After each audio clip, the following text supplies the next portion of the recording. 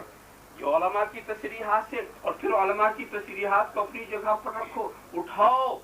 یہ حضرت امام ابن عساکر حضرت ابو ہریرہ سے روایت کر رہے ہیں کہ اولاد آدم میں بہترین 5، پہلے حضرت نوح، حضرت ابراہیم، حضرت موسیٰ، حضرت عیسیٰ اور ہمارے نبی صلی اللہ علیہ وسلم۔ 5 یہ بہترین، اور ان 5 میں خیرہم محمد، ان 5 میں خیرہم محمد، یعنی اللہ کے رسول ان میں سب سے بہتر۔ پہلے افضل کو منتخب کیا، ان میں یہ افضل، اور پھر طبرانی اوسط میں، امام بخاری تاریخ میں، اور بیہقی ابو نعیم حضرت جابر سے روایت کرتے ہیں، انا قائد المرسلین ولا فخر وانا خاتم المرسلین ولا فخر، میں سارے رسولوں کی قیادت کرنے والا ہوں، میں فخریہ نہیں کہہ رہا ہوں، اظہار حقیقت مقصود ہے،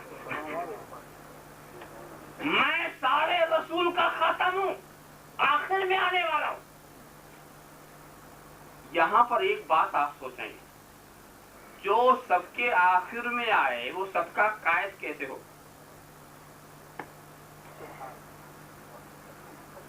قائد ہونے کے لیے ضرورت یہ ہے کہ جس کی آپ قیادت کریں اس کا زمانہ بھی آپ کو ملے۔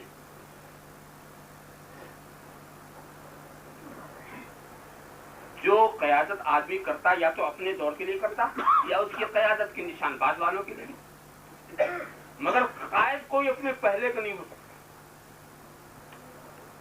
کوئی قیادت خود پیدا ہی نہیں ہوا تو رہنمائی کس کی کرے گا؟ تو قائد کوئی اپنے کا پہلے کا نہیں ہو سکتا، اور رسول کہتے ہیں کہ ہم قائد المرسلین ہیں۔ تو قیادت کا تقاضا یہ ہے کہ وہ اول المرسلین بھی ہوں، سبحان اللہ، سب سے پہلے ہوں تبھی تو قیادت کریں گے، تو وہ اول بھی ہوں اور آخر بھی ہوں۔ تو مختصر سا لفظ بتا دوں کہ نبی اپنی خلقت میں اول ہیں، بعثت میں آخر ہیں، نبوت میں ظاہر ہیں، حقیقت میں باطن۔ اور اس کا منظر یوم میثاق آپ نے دیکھا، اور وہاں پر جب الست بربکم الست بربکم، کیا میں تمہارا رب نہیں؟ ساری روحیں خاموش۔ نبی نے کہا، روح مصطفیٰ نے کہا بولا، کیوں نہیں؟ نبی نے جیسے کہا سب بول پڑے بلا شہیدنا، بلا شہیدنا، سب بول پڑے۔ اس میں سب انبیاء و مرسلین بھی ہیں، پوری کائنات بول پڑی بلا شہیدنا۔ تو دیکھو جب توحید و ربوبیت کی بات آئی تو قیادت کس نے کی؟ کانا قائد المرسلین۔ اور اس کے بعد پھر دیکھیے ایک بڑے عجیب نقطے کی طرف میں آپ کے ذہن کو لے جانا چاہتا ہوں۔ اس لیے کچھ لوگ یہ کہتے ہیں کہ حضور کو یہ بھی پتا نہیں تھا، بعثت سے پہلے حضور کو یہ بھی پتا نہیں تھا کہ کتاب کیا چیز ہوتی ہے اور ایمان کیا چیز۔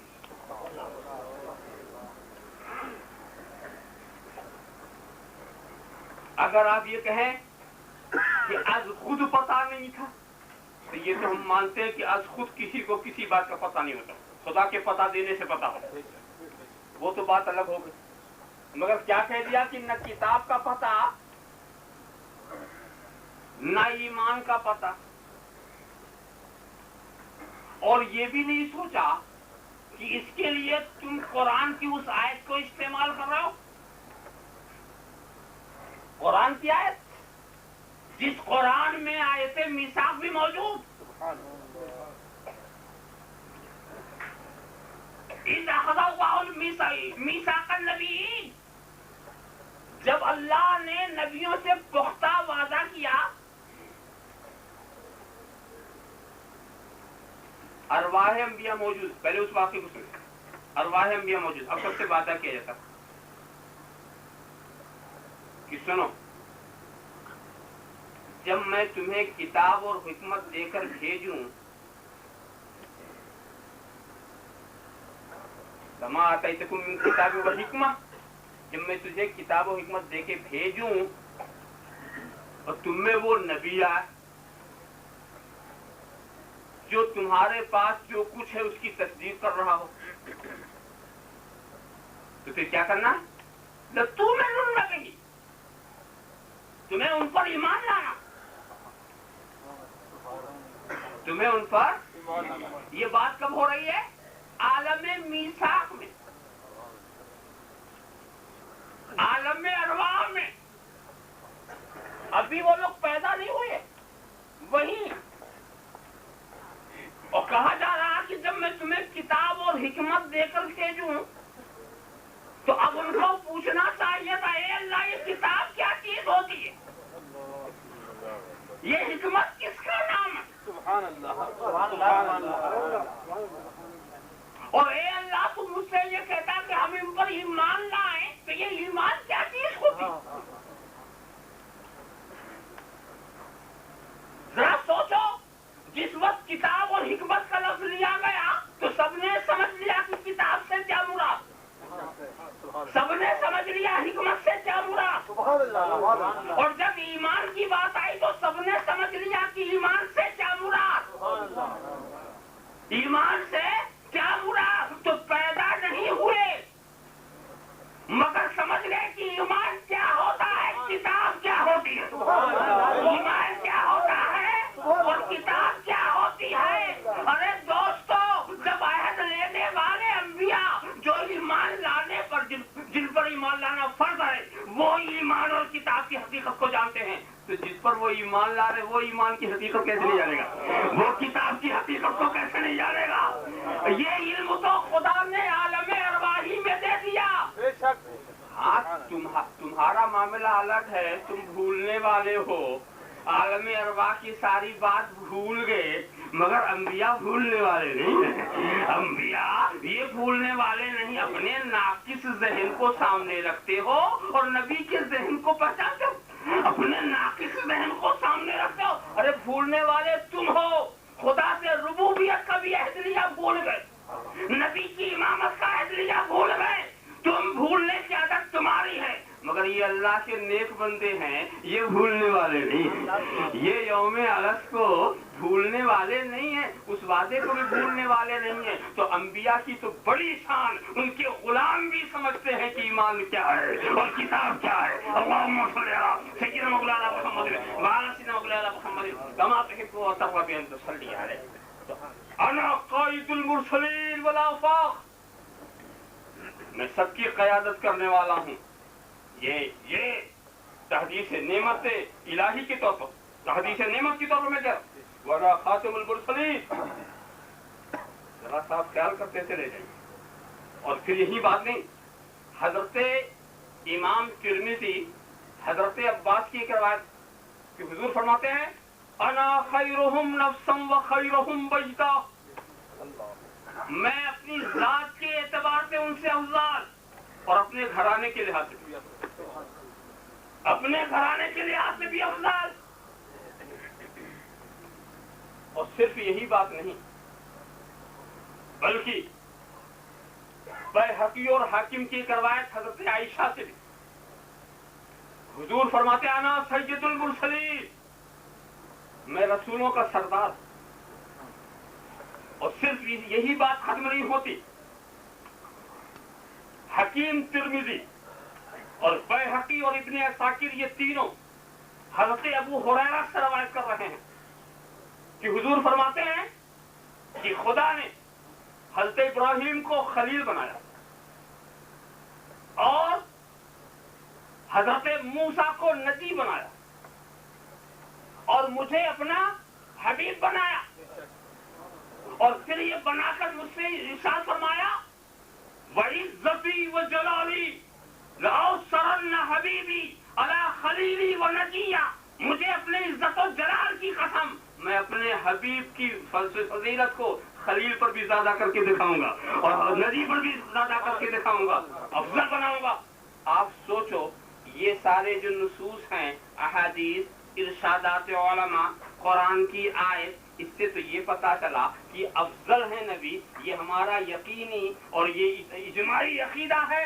پھر ایسے نبی سے یہ کہا جانا کہ اولئک الذین ھدی اللہ فبہداہ مقتدی، اے محبوب آپ ان کی ہدایتوں کی پیروی کیجئے۔ تو اس کا مطلب کیا ہوتا ہے؟ تو مفسرین یہ کہتے ہیں یہاں پیروی کا مطلب یہ نہیں ہے کہ پیچھے پیچھے چلیے، بلکہ یہ مطلب ہے کہ اے نبی ان انبیاء کرام کے اندر جو صفات و کمالات منتشر ہیں ان سب کو اپنی ذات میں جمع کر لیجیے، اپنی ذات میں جمع کر لیجیے۔ اسی لیے تفسیر خازن کے اندر بڑی وضاحت کی ہے کہ ان اللہ تعالی امر نبیہ ان یقتدی بہم وجمع لہ جمیع الخصال المحمودۃ المتفرقۃ فیہم فثبت بہذا البیان انہ افضل الانبیاء لما اجتمع فیہ هذه الخصال التي كانت متفرقۃ فی جمیعہم۔ انہوں نے وضاحت کے ساتھ یہ کہا کہ اللہ نے اپنے محبوب سے یہ کہا ہے کہ اے محبوب ہم نے انہیں آراستہ کر لیا ہے تو ان کے سارے کمالات اپنی زندگی میں آپ جمع کر لیں، اور خدا نے وہ سارے کمالات محبوب میں جمع بھی کر دیے، اور پھر کہا کہ یہی آیت اس بات پر دلیل ہے کہ نبی افضل الانبیاء ہیں، اس لیے کہ جو صفات وہاں منتشر تھے وہ یہاں جمع ہیں، جو صفات وہاں منتشر تھے یہاں جمع ہیں۔ اب سارے صفات کو دیکھیے، خلافت سیدنا آدم، خلافت سیدنا آدم، غیظ نوح،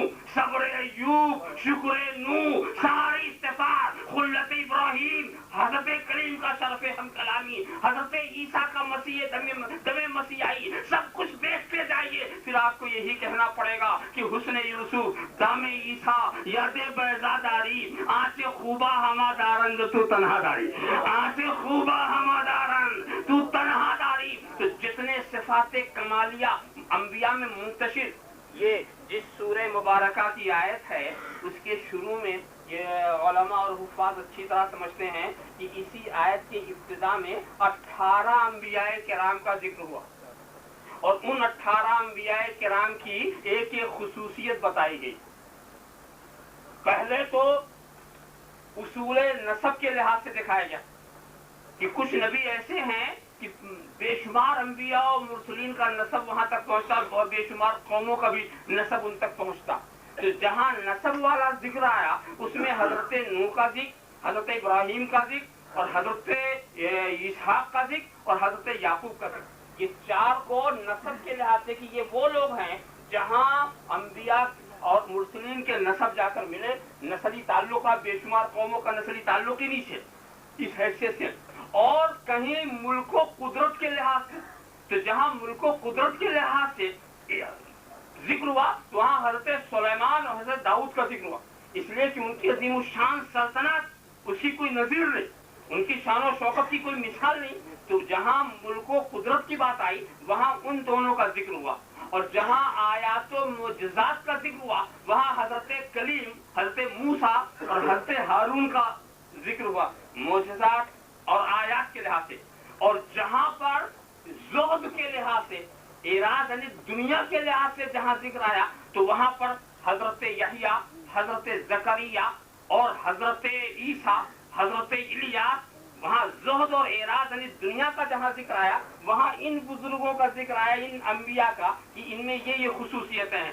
اور جہاں شکر کا معاملہ آیا، جہاں شکر، وہاں پر صبر و شکر کی بات جہاں آئی وہاں حضرت ایوب اور حضرت یوسف کا ذکر آیا، حضرت ایوب اور حضرت یوسف کا ذکر آیا۔ اور جہاں تبلیغ امم مختلفہ کا ذکر ہوا، تبلیغ و ہدایت، رشد و ہدایت کا ذکر آیا، وہاں پر حضرت لوط، حضرت یونس، حضرت اسماعیل، حضرت الیسع، ان کا ذکر اس طرح سے 18 انبیاء کا ذکر، ان کی خصوصیت بیان کرنے کے بعد اب یہ کہا جا رہا اولئک الذین ھدی اللہ فبہداہ مقتدی، اے محبوب یہ ہیں جنہیں اللہ نے آراستہ کر لیا ہے۔ تو ہم ان سارے کمالات کو اپنے اندر جمع کر لیجیے۔ اللہم صلی علی سیدنا محمد کما تحب و ترضی، اور نبی نے ایسا جمع کیا، ہر حیثیت سے دیکھو تو نبی بے نظیر و بے مثال ہو گئے، ایسا جمع کیا۔ کیسا جمع کیا؟ نسب کے لحاظ سے دیکھو، نسب کے لحاظ سے جو شرافت نسبی رسول کو حاصل ہو گئی، سبحان اللہ، کل حسب و نسب منقطع یوم القیامہ الا حسبی و نسبی، قیامت میں سب ختم ہو جائے گا، میرا ہی حسب و نسب بچے گا، نبی کی رشتہ داری کام آئے گی، نبی کا رشتہ نہیں ٹوٹے گا، بقیہ تم نے جو رشتے جوڑ رکھے سب ٹوٹ جائیں گے، سب ٹوٹ جائیں گے۔ یہ شرف ملا رسول کے نسب کا، اور اس کے بعد شرف کی انتہا کیا؟ شرف کی انتہا کہ واقعی جو صحیح النسل سادات ہیں ان کے تعلق سے علماء کا یہ ارشاد ہے کہ سادات پر کفر نہ میران، سادات پر کفر نہ میران، سید کفر پر نہیں مر سکتا۔ اگر خدا نخواستہ کبھی غلطی ہوئی تو توبہ کی توفیق ملے گی، توبہ کر کے مرے گا، کفر پر نہیں مرے گا، اس لیے کہ رب کو منظور ہی نہیں ہے کہ آل فاطمہ کو جہنم میں ڈالا جائے، رب کو یہ منظور ہی نہیں ہے۔ مگر ایک بات میں بتا دوں، کہیں دھوکہ نہ کھا جاؤ، سید کے لفظ سے لوگ بہت دھوکہ کھا رہے ہیں۔ ہاں ہم نے سنا کہ جمعراتی بھی سید ہوتے ہیں،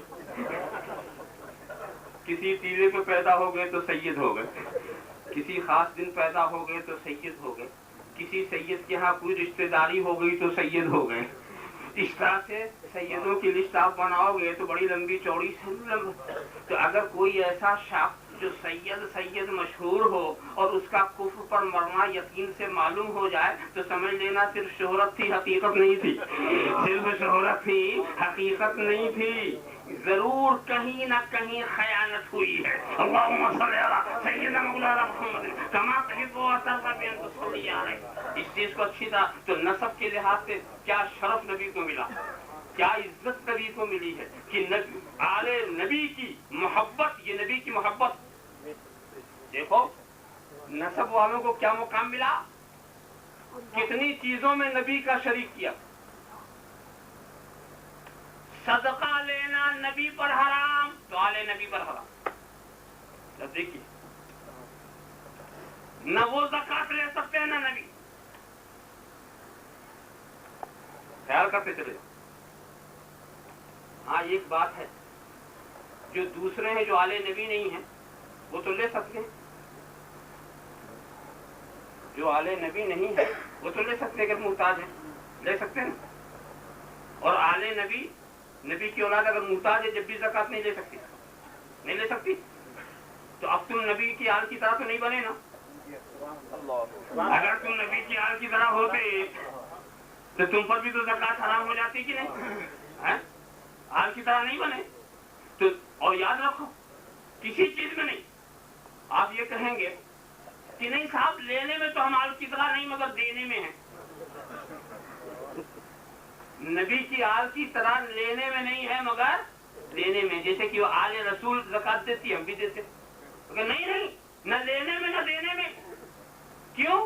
اس لیے کہ آل رسول نہ لے سکتے ہیں اور نہ اپنے عزیزوں کو دے سکتے ہیں، نہ اپنی اولاد کو نہ اپنے خاندان والوں کو دے سکتے ہیں، اور تم لے بھی سکتے ہو خاندان والے کو دے بھی سکتے ہو، تو تم نہ آل رسول میں لینے کی طرح ہو نہ دینے کی طرح، آل رسول کی طرح نہ تم لینے کی طرح ہو نہ دینے کی طرح نہیں۔ اگر جب گھر کے بچوں کی طرح نہ ہو سکے تو آقا کی طرح کیسے ہوگا؟